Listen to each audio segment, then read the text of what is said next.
২০২৫ সালে পাকিস্তানে জঙ্গি সহিংসতা আগের বছরের তুলনায় উল্লেখযোগ্যভাবে বেড়েছে। দেশটিতে সন্ত্রাসী হামলার সংখ্যা বেড়েছে ৩৪% এবং সন্ত্রাসবাদ সম্পর্কিত মৃত্যুর সংখ্যা বৃদ্ধি পেয়েছে ২১%। পুরো বছর জুড়ে পাকিস্তানে মোট ৬৯৯টি সন্ত্রাসী হামলার রেকর্ড করা হয়েছে। এই সহিংসতায় কমপক্ষে ১,০৩৪ জন নিহত এবং ১,৩৬৬ জন আহত হয়েছেন। বৃহস্পতিবার ইসলামাবাদ ভিত্তিক পাক institute for piece studies PIPS প্রকাশিত পাকিস্তান নিরাপত্তা প্রতিবেদন ২০২৫-এ এসব তথ্য উঠে এসেছে।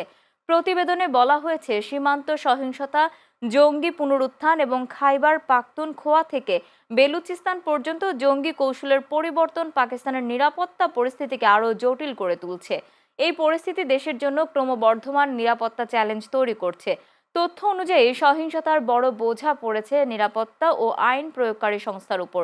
সন্ত্রাসবাদ সম্পর্কিত মোট মৃত্যুর ৪২%-রও বেশি এই বাহিনীর সদস্যদের।